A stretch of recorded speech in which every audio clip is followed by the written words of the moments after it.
Malam hari ini kita lanjutkan mengkaji persoalan tentang bid'ah. Kita khususkan bid'ah menurut Imam Mazhab.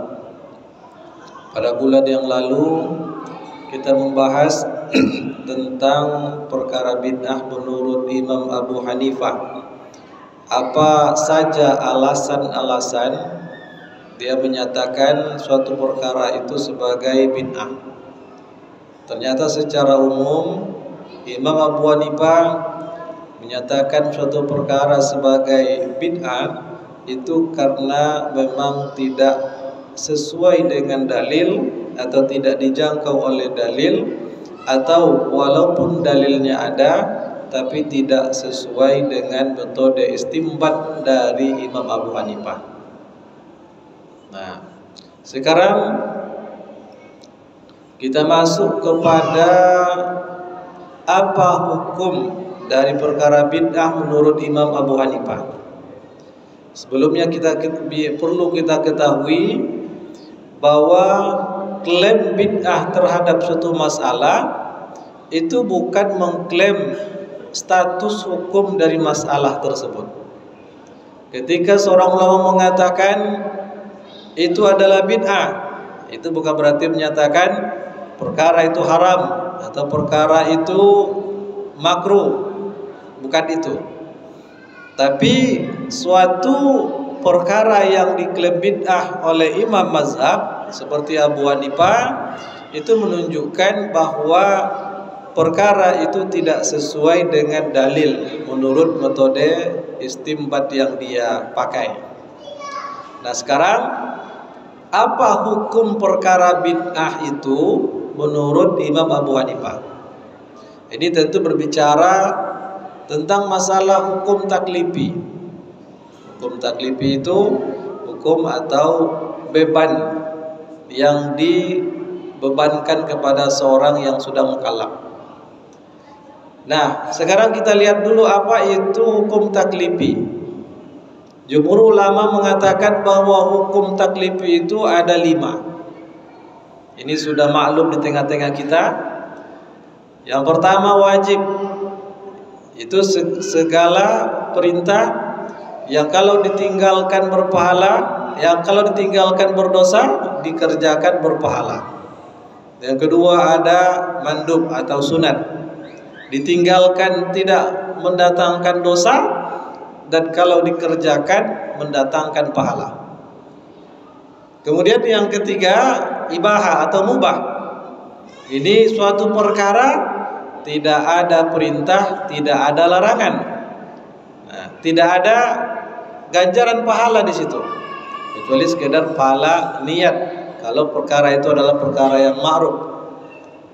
Yang keempat ada hukum makruh. Kalau dikerjakan tidak mendatangkan dosa, tapi kalau ditinggalkan dengan sengaja mendatangkan pahala. Itu namanya makruh. Dan yang kelima haram. Haram kalau dikerjakan berdosa, ditinggalkan diberi pahala. Ini sudah maklum bagi kita. Itu adalah pembagian hukum taklifi menurut jumhur ulama. Tapi ada beda dengan pembagian hukum taklifi menurut Imam Abu Hanifah. Kalau mayoritas ulama membagi hukum taklifi menjadi 5, maka Imam Abu Hanifah membagi kepada 7. Yang pertama, hukum taklifi itu dalam pandangan Abu Hanifah adalah fardu. Fardu yaitu suatu perkara yang diperintahkan berdasarkan dengan dalil yang qat'iyul wurud. Dalilnya qat'i, tegas, maka hukum dari perkara itu dikatakan sebagai fardu. Ini tingkatan yang paling tinggi dari sebuah perintah dalam syariat, fardu. Kemudian yang kedua wajib. Wajib itu suatu perkara dalam agama yang diperintahkan tidak dengan dalil yang qat'iyul wurud, tapi yang zanniyul wurud, seperti dalilnya hadis ahad. maka hukumnya wajib, ditinggalkan juga berdosa. Yang ketiga ada sunat atau mandub. Nah, dan yang keempat itu adalah mubah atau ibahah, tak ada perintah, tak ada larangan. Kemudian yang kelima, lawan daripada sunat makruh tanzi. Makruh tanzi. Makruh tanzi itu kalau ditinggalkan mendapat pahala, kalau dikejarkan tidak berdosa. Kemudian yang keenam, makruh tahrim, lawan daripada wajib. Makruh tahrim, kalau dikerjakan juga berdosa, ditinggalkan mendapat pahala. Dia dilarang, tapi dalil yang melarang itu tidak sampai kepada qat'iyul wurud. Dan yang ketujuh, haram. Haram ini larangannya didasarkan kepada dalil yang qat'iyul wurud. Nah, itu pembagian hukum taklifi menurut Imam Abu Hanifah. Nah, sekarang perkara-perkara yang dihukum bid'ah oleh Imam Abu Hanifah, apa saja hukumnya? Setelah kita melihat ada 6 perkara yang dinyatakan bid'ah oleh Imam Abu Hanifah, maka Imam Abu Hanifah dari 6 perkara itu menyatakan ada, atau dari cara dia menetapkan bid'ah, maka ada paling tidak 3 hukum daripada perkara yang dikatakan bid'ah itu. Ada 3. Yang pertama, bid'ah yang haram. Nah, bid'ah yang haram yang diharamkan oleh Abu Hanifah itu adalah perkara bid'ah yang berkaitan dengan sifat dan asma Allah. Itu dalam masalah akidah atau dalam masalah akidah yang lain, itu adalah bid'ah yang haram. Seperti bid'ah yang dilakukan oleh kelompok Mu'tazilah, yang mengatakan akal ini lebih tinggi daripada wahyu, itu bid'ah. Kemudian Al-Quran adalah makhluk, itu adalah bid'ah, itu haram. Itu jelas, dan Ahlussunnah wal Jamaah semuanya sepakat itu mengharamkan. Kemudian ada lagi bid'ah dalam masalah amaliyah usuliyah, perkara pokok-pokok agama, itu adalah bid'ah yang haram. Ini jelas, seperti orang yang sholat subuh 3 rakaat, itu jelas. Atau masalah usul yang lain. Nah, apa itu masalah usul? Masalah usul semua masalah yang didasarkan kepada dalil dari nas, baik Al-Quran ataupun hadis, ataupun berdasarkan kepada ijma' ulama, maka ini adalah perkara usul.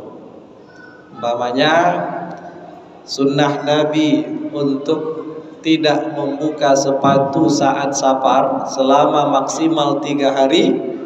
Ketika berwudu tidak perlu membuka sepatu. Ini namanya mas'ul khuf, menyapu sepatu. Itu adalah bagian daripada masalah pokok agama. Apa sebab? Dalilnya berdasarkan kepada nas hadis Nabi, walaupun kita mungkin banyak di antara kita yang tidak pernah melakukan, tapi itu adalah masalah usul. Nah, kalau bid'ah dalam masalah usul itu, maka ini jelas haram. Sekarang ada bid'ah dalam masalah furu'iyah, dalam masalah cabang, yang mana ini merupakan hasil ijtihad ulama. Karena tidak tegasnya dalil tentang masalah itu, sebagian bisa mengatakan dia bid'ah, sebagian mengatakan tidak bid'ah, sebagian hukumnya mungkin tidak boleh, sebagian mengatakan boleh. Ini adalah masalah furu'iyah. Perkara furu'iyah juga banyak yang masuk ke dalam bid'ah. Lalu seperti masalah kunut subuh, itu masalah furu'.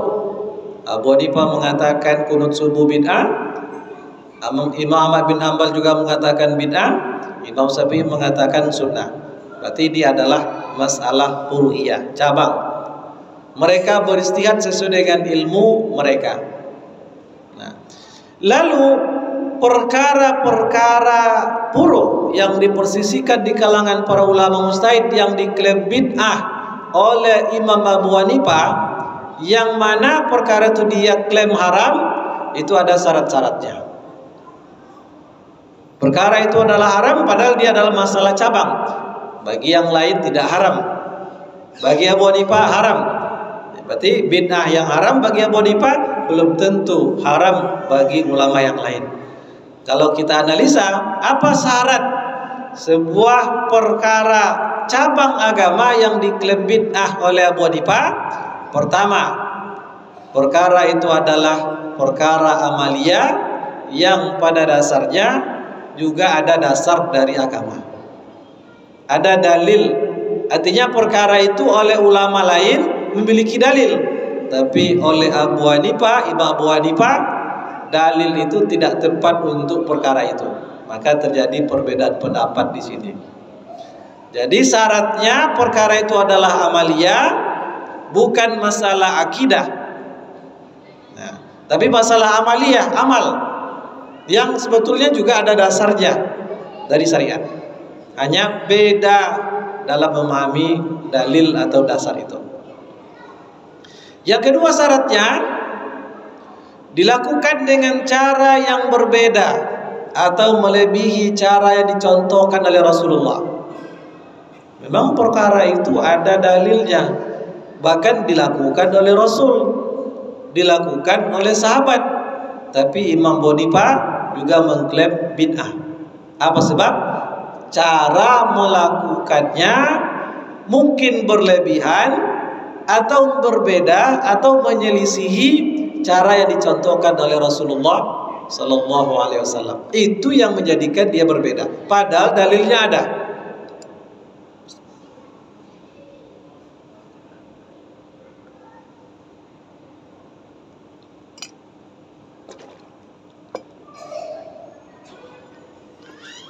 Kemudian syarat yang ketiga, memang ada dalil lain yang sifatnya umum bertentangan dengan dalil yang mensyariatkan.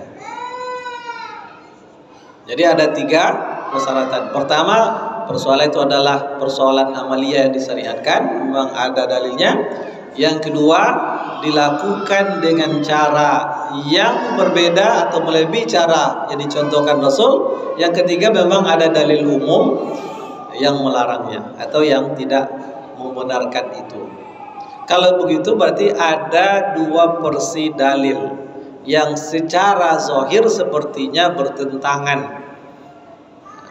Dalil yang satu mensyariatkan, yang lain malah itu ada indikasi atau makna umum tidak membenarkan. Nah, sekarang contohnya apa? Ada hadis sahih yang mensyariatkan tentang namanya is'ar.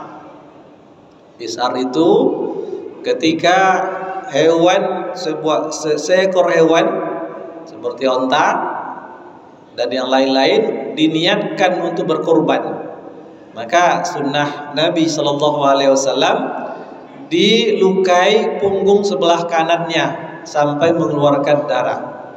Hewan itu boleh dilepaskan kemana saja. Nah, itu namanya is'ar. Is'ar itu memberikan, mensyariatkan atau mensyiarkan, memberitahukan kepada orang, mengiklankan bahwa hewan ini hewan yang sudah diniatkan untuk kurban. Dilepaskan begitu saja, tak akan ada yang mengambil, mencurinya. Itu namanya is'ar. Hadisnya sahih, tapi Abu Hanifah mengatakan itu bid'ah. Apa alasannya? Karena ada hadis lain. Hadis lain yang mana di dalam hadis ini Rasulullah Sallallahu Alaihi Wasallam melarang melakukan namanya muslah. Muslah itu tindakan menyakiti hewan. Tidak boleh berbuat zalim kepada hewan. Sementara is'ar tadi melukai punggung hewan sebelah kanan sampai mengeluarkan darah. Kadang seringkali dihinggapi oleh lalat sehingga mendatangkan penyakit bagi hewan itu. Di samping dia itu menyakiti hewan, Nabi melarang. melakukan menyakiti hewan yang disebut dengan muslah tadi. Namun di sisi lain juga syariat untuk menandai bahwa hewan tadi adalah hewan untuk kurban.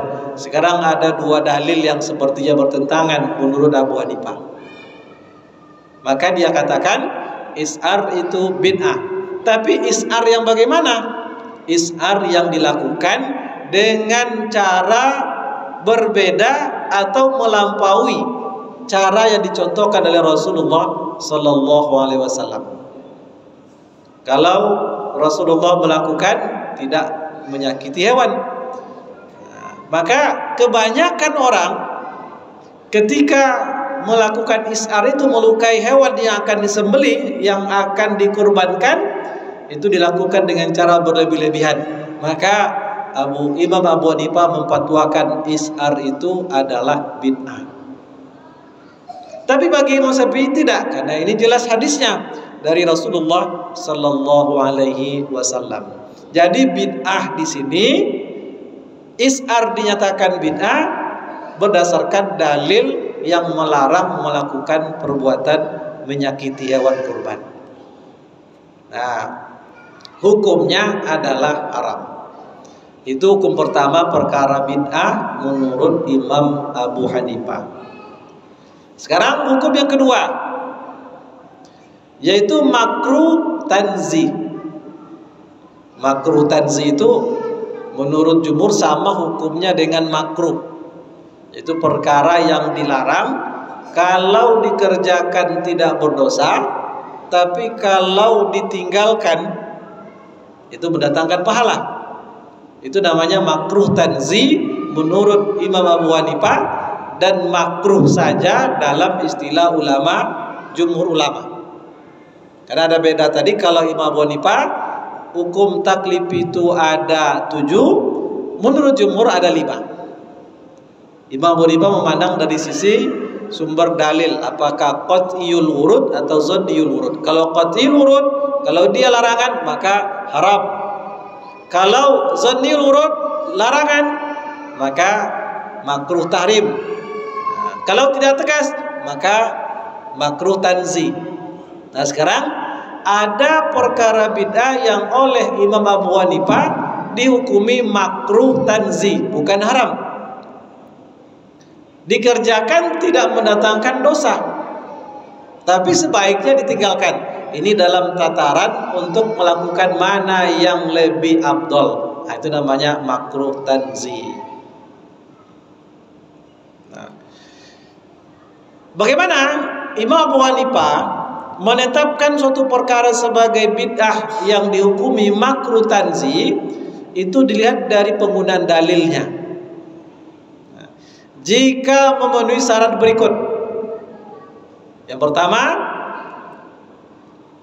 perkara khusus yang dilakukan dalam kondisi umum yang sudah tetap berdasarkan dalil yang umum. Nah, ini memang kajian kaidah. Perkara itu sebetulnya dilakukan secara khusus. Nah, seharusnya dalilnya itu dilakukan secara khusus atau dalam keadaan tertentu. Nah, seharusnya secara khusus, lalu dilakukan dalam kondisi yang umum, yang sudah tetap berdasarkan dalil yang umum. Seharusnya suatu perkara yang didasarkan kepada dalil umum ditetapkan sebagai sunnah jika dilakukan atas keumuman dalil tersebut. Jadi suatu perkara yang didasarkan kepada dalil yang umum maka akan dinilai sunnah jika dilakukan atas keumuman dalil tersebut. Tapi sebaliknya, perkara yang didasarkan kepada dalil khusus, dia akan menjadi atau ditetapkan sebagai sunnah jika dilakukan atas kekhususan dalil itu. Tapi kalau jika perkara khusus dilakukan dalam kondisi yang umum, yang seharusnya berpegang kepada dalil umum, maka ditetapkan sebagai bid'ah. Ini dalilnya khusus, artinya keadaan tertentu yang dia menjadi sunnah. Dalam keadaan selain itu tidak dia menjadi sunnah. Maka ini didasarkan kepada kekhususan atau keumuman perkara itu berdasarkan dalil. Apa contohnya? Nah, tapi sebelum itu, hukum perkara seperti ini tidak menunjukkan haram, hanya menunjukkan kemakruhan saja. Contoh, hanya menunjukkan kemakruhan dan menunjukkan mana yang lebih afdal untuk dilakukan. Seperti membawa jenazah dengan 2 tiang dalam keadaan berdesakan. Itu adalah sunnah. Nah, di mana menurut Imam Abu Hanifah, hukum asal membawa jenazah itu diusung oleh 4 orang. Itu hukum asalnya. Artinya sunnah membawa jenazah itu minimal diusung oleh 4 orang, 2 depan, 2 di belakang. Itu hukum asal. Dalam keadaan normal, tidak terlalu berdesakan, tidak terlalu ramai, maka sebaiknya minimal yang mengusung jenazah itu 4 orang, 2 depan, 2 belakang. Kalau lebih baik. Apa sebab? Semakin banyak yang bawa, semakin banyak yang berkesempatan mendapatkan pahala mengusung jenazah. Itu hukum asalnya. Tapi itu dilakukan dalam keadaan normal, dalam keadaan tidak terlalu ramai. Sekarang berarti secara umum hukum membawa jenazah minimal 4 orang. Tapi kondisi khusus dalam keadaan ramai kemudian berdesakan, maka disunnahkan membawa jenazah itu dengan 2 tiang saja. 2 orang saja. Tentu orangnya kuat-kuat itu. 1 orang di depan mengusung kiri kanan dengan 2 tiang, 2 orang di belakang. 1 orang di belakang, cukup 2 orang saja. Itu dalam keadaan berdesakan atau yang melayat, yang ingin mengantarkan jenazah ini banyak sehingga ramai. Maka sunnahnya adalah cukup 2 orang saja. Nah, apa dalilnya? Kenapa 2 orang? Dalilnya khusus berupa perbuatan Rasulullah SAW. Beliau membawa jenazah Sa'ad dengan 2 tiang saja bersama seorang sahabat lainnya. Jadi Nabi berdua saja dengan sahabat lain membawa jenazah karena dalam keadaan berdesakan. Berarti itu dalam keadaan khusus.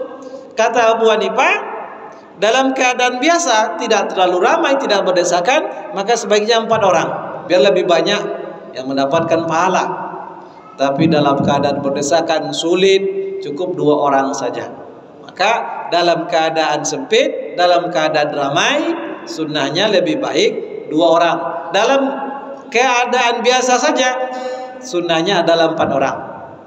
Maka dikatakan di sini bahwa membawa jenazah hanya dengan 2 orang saja dia katakan bid'ah kalau dalam kondisi ramai.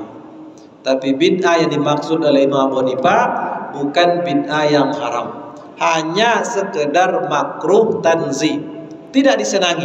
Artinya dalam keadaan ramai itu, dalam keadaan biasa itu lebih afdal minimal 4 orang yang mengusung jenazah tadi, sehingga tidak ada yang berdesakan, tidak ada yang berjatuhan, tidak ada yang terluka. Semakin banyak pula kesempatan yang lain mendapatkan pahala. Tapi kalau sebaliknya, dalam keadaan sempit, ramai, maka yang dianjurkan adalah cukup 2 orang saja.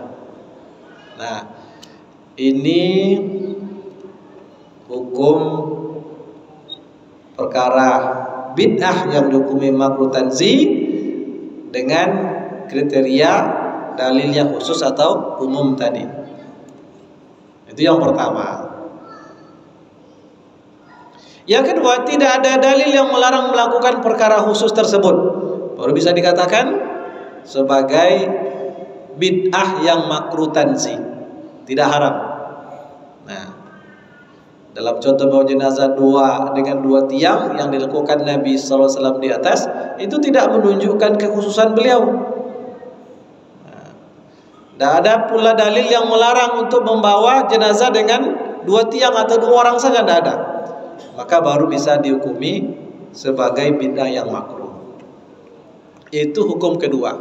Jadi dari Abu Hanifah, hukum bid'ah itu yang pertama ada yang haram, yang kedua ada yang makruh tanzih, dan yang ketiga, ini sudah pernah kita sampaikan, hukum bid'ah bagi Abu Hanifah itu adalah nafilah, atau dalam bahasa kitanya sunat. Ada bid'ah yang dinilai nafilah. Nah, nafilah dalam istilah usul fikih itu sama dengan nadab. Nadabun itu sesuatu yang disunnahkan. Nah, apa contohnya? Dan kenapa Abu Hanifah mengatakan itu nafilah? Itu adalah sholat istisqa di lapangan. Abu Hanifah mengatakan as-salatu lil istisqa'i bid'atun. Sholat istisqa yang maksudnya di lapangan itu adalah bid'ah. Bain sholat kanat nafilah. Kalau sholat istisqa di lapangan itu tetap dilakukan, maka dia menjadi nafilah. Nafilah adalah amalan yang sunnah. Kenapa? Karena hadis Nabi tentang Rasulullah melakukan sholat istisqa minta hujan di lapangan itu hadis yang sahih, tapi levelnya ahad. Dari sisi urutnya tidak sampai pada level qat'i atau mutawatir. Dia adalah ahad yang hanya memfaedakan zanniyul wurud. Sementara di dalam Al-Quran, dalam surat Nuh dikatakan bahwa perintah Allah untuk saat terjadinya kemarau panjang itu bukan dengan sholat istisqa di lapangan, tapi cukup dengan memperbanyak istighfar. Ayat jelas qat'iyul wurud jelas mengatakan, apa kata Nabi Nuh? Faqultu astaghfiru rabbakum innahu kana ghaffara. Saya katakan kepada mereka, kalian beristighfarlah kepada Tuhan kalian, sesungguhnya Dia itu Maha Pengampun. Yursilis samaa'a 'alaikum midrara. Niscaya Dia akan mengirimkan hujan lebat kepada kalian. Lalu bagi Imam Abu Hanifah, hadis ahad ini tidak bisa mengkhususkan makna ayat Al-Quran yang umum. Maka dia berpendapat sholat istisqa itu adalah bid'ah. Tapi kalau tetap dilakukan, dia katakan itu ibadah yang nafilah. Jadi satu-satunya ditemukan perkara yang dibedakan oleh ulama Imam Abu Hanifah, lalu dia katakan kalau dilakukan diberikan nafilah. Itulah tiga hukum bid'ah. Jadi tidak satu saja, tidak haram, tidak makruh, tapi bagi Abu Hanifah ada hukum bid'ah yang nafilah. Sekarang sikap terhadap perkara bid'ah karena dalilnya tidak kuat, dalilnya marjuh dalam pandangan Abu Hanifah. Dia katakan bid'ah tapi dengan dalil yang tidak kuat. Nah, bagaimana menyikapinya? Sikap terhadap perkara yang bid'ah tapi karena disebabkan dalil yang marjuh. Pertama, perkara yang didasarkan kepada dalil marjuh yang ditetapkan sebagai bid'ah, dalilnya marjuh tidak kuat, lalu dinilai bid'ah oleh Abu Hanifah. Ini menunjukkan perkara tersebut lebih utama untuk ditinggalkan, bukan menunjukkan keharaman. Nah, seperti tadi, membawa atau mengusung jenazah pada dasarnya dengan 4 orang atau dengan 2 orang depan, 2 orang di belakang dalam keadaan normal, maka itulah keutamaan mengusung jenazah. Tapi dalam keadaan normal, seandainya dilakukan yang bawa jenazahnya 2 orang, dia bid'ah tapi tidak haram. Hanya saja dalam keadaan normal seperti itu, lebih utama yang bawa jenazah adalah minimal 4 orang. Walaupun 2 dikatakan bid'ah tapi tidak haram. Ini menunjukkan dalam pandangan Abu Hanifah, perkara membawa jenazah dengan 2 orang itu dalam keadaan normal itu bid'ah, tapi tidak afdol. Ada lagi yang lebih afdol. Tapi bukan berarti yang bawa jenazah 2 orang itu dalam keadaan normal tidak dapat pahala. Tetap dapat pahala. Cuman perbuatan itu tidak sesuai dengan dalil yang lebih kuat atau lebih utama untuk dilakukan. Itu sikap yang pertama. Ini adalah masalah furu'iyah. Maka kalau melakukan perkara bid'ah, yang bid'ahnya itu disebabkan karena dalil perkara itu adalah marju atau tidak kuat, ada lagi dalil lebih kuat, maka tidak menunjukkan perkara itu haram, tapi hanya sekedar lebih utama untuk ditinggalkan. Ada kalanya bid'ah itu karena dalilnya sudah terjadi nasah, seperti muslah tadi. Seperti ada kalanya dalil itu berbeda para sahabat dalam masalah takbir pada hari nahar dan kemudian pada hari tasyrik, sahabat beda pendapat kapan berakhirnya takbir yang dikeraskan pada waktu hari tasyrik. Sebagian mengatakan pada tanggal 10 Zulhijjah setelah sholat zuhur.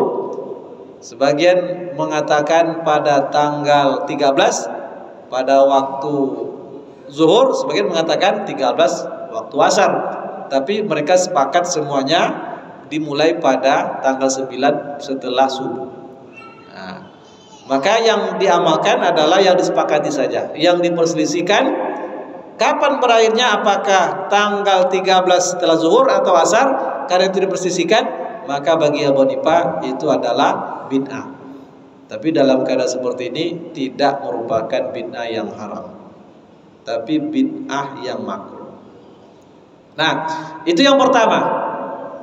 Menyikapi perkara yang seperti ini, yang diperselisihkan ini, itu adalah untuk menyatakan bahwa bid'ah dalam perkara ini lebih baik ditinggalkan, bukan haram. Itu sikap yang pertama. Yang kedua, ada kalanya Imam Abu Hanifah mengklaim suatu masalah sebagai bid'ah hanya untuk ihtiyat, kehati-hatian saja, bukan menunjukkan keharamannya. Artinya hati-hati jangan sampai melakukan itu. Kalau terlakukan juga tidak mengatakan sebagai sesuatu yang diharamkan. Perkara amalia furu'iyah yang dinilai bid'ah oleh Imam Abu Hanifah itu seringkali diperselisihkan oleh para sahabat. Antara yang satu dengan yang lain, sementara pendapat mereka tidak dapat ditarjih. Contohnya takbir tadi. Kalau mulai takbir pada bulan Zulhijjah itu tanggal 9 setelah subuh, semuanya sepakat. Semua sahabat sepakat takbir pada bulan Zulhijjah itu subuh tanggal 9. Tapi mereka berbeda kapan akhirnya. Ada yang mengatakan di tanggal 10, ada yang mengatakan di tanggal 13 zuhur, ada yang mengatakan asar. Kalau kebanyakan kita memakai asar. Nah, sekarang mana di antara waktu itu mulai tanggal 9 sampai tanggal 13 yang sepakat para sahabat? Yang jelas mereka sepakat hanya awalnya. Akhirnya mereka beda pendapat. Kapan berakhirnya takbir pada bulan Zulhijjah? Apakah tanggal 10 Zulhijjah? Sebagian mengatakan begitu. Atau tanggal 13 Zulhijjah pada waktu zuhur? Sebagian mengatakan itu. Atau asar pada tanggal 13 Zulhijjah? Sebagian berpendapat seperti itu. Maka Imam Abu Hanifah menganalisa.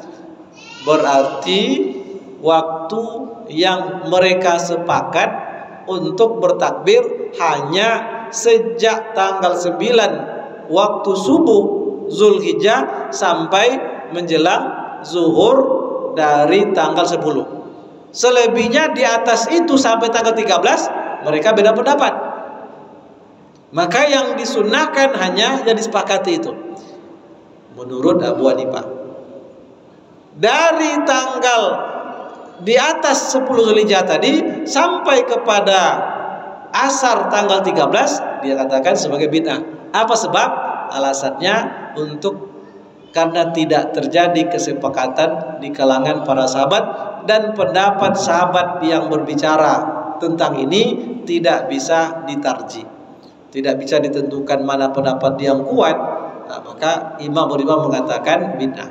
Ini jelas nampak bahwa klaim bid'ah dari Imam Abu Hanifah itu sepertinya dalam rangka kehati-hatian. Tapi kalau lewat dari tanggal 13 waktu asar itu semuanya sepakat mengatakan itu bid'ah. Apa sebab? Karena asal daripada mengucapkan takbir itu adalah secara sir, bukan secara jahat. Nah, kembalilah kepada hukum asalnya.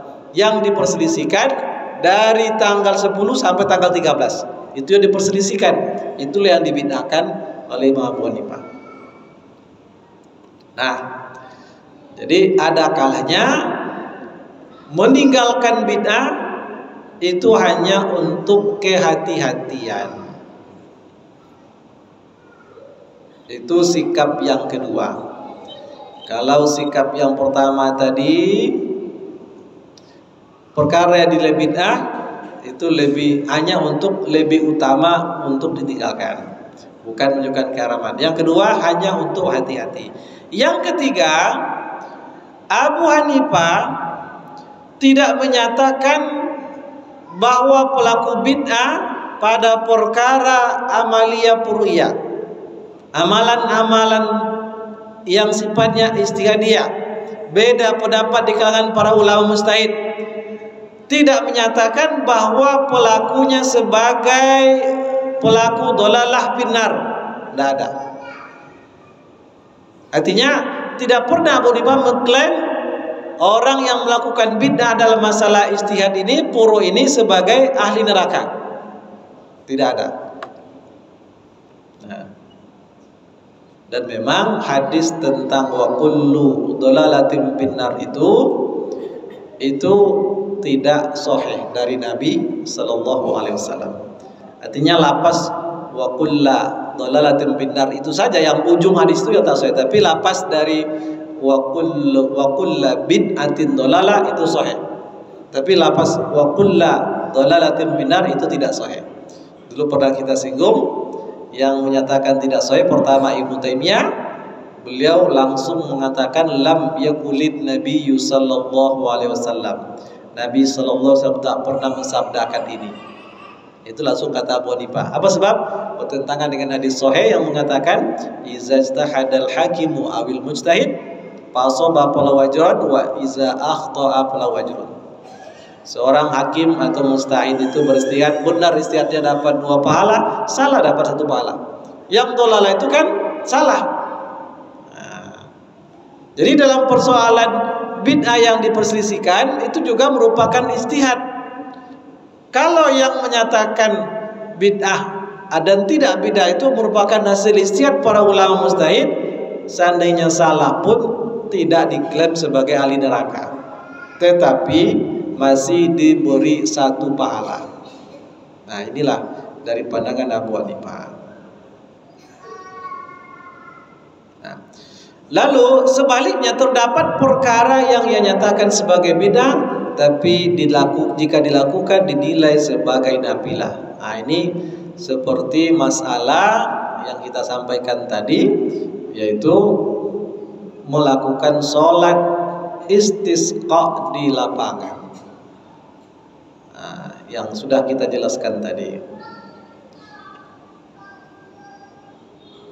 Itulah hadirin hadirat kaum muslimin yang dirahmati Allah, sekilas yang dapat kita analisa seperti apa pandangan Imam Abu Hanifah tentang masalah bid'ah dalam masalah cabang-cabang agama atau masalah furu'. Tidak ada mereka bersikeras mengkafirkan, bukan mengkafirkan, atau menerakakan, memasukkan neraka orang yang melakukan perkara bid'ah menurut dia tidak ada. Nah, tidak ada. Kecuali kalau bid'ahnya itu memang bid'ah dalam masalah pokok agama usuluddin yang memang sudah jatuh kepada perkara kufur. Umpamanya kalau ada yang mengatakan dalam diri Ali itu ada Tuhan, nah, itu sudah syirik gitu. Yang seperti itu sepakat pula. Tapi kalau dalam masalah kunut subuh itu tidak ada. Atau kalau ada orang mengatakan bahwa yang berkumpul pada malam tahun baru dalam rangka mengadakan pengajian itu adalah bid'ah, itu juga tak betul. Apa sebab? Karena berkumpulnya kaum muslimin barangkali pada malam tahun baru bukan memperingati tahun baru, tapi karena itu waktu yang lapang, karena besoknya libur, dimanfaatkan untuk tabligh akbar. Tak bisa dikatakan bid'ah. Itu adalah masalah adat. Tapi kalau memang waktu itu bernilai sesuatu dianggap bagian daripada syariat, itu baru bid'ah. Tapi kenapa antum melakukan tabligh akbar pada malam tahun baru? Jawabannya, karena waktu itu kami yang kosong, besoknya libur, nah, sehingga mudah kami berkumpul. Tidak ada hubungan dengan agama lain. Kalau itu tak ada masalah. Yang bermasalah kalau diniatkan kegiatan tabligh akbar itu ada kaitannya dengan persoalan agama, nah, itu baru masalah. Yang pada dasarnya hanya masalah adah biasa yang sah-sah dan boleh-boleh saja untuk dilakukan. Mau melakukan silakan, mau tidak juga tidak ada masalah. Baik, demikian kaum muslimin yang dirahmati Allah, mudah-mudahan bermanfaat. Nasrul minallahi wa fathun qarib wa basyiril mu'minin. Wassalamualaikum warahmatullahi wabarakatuh.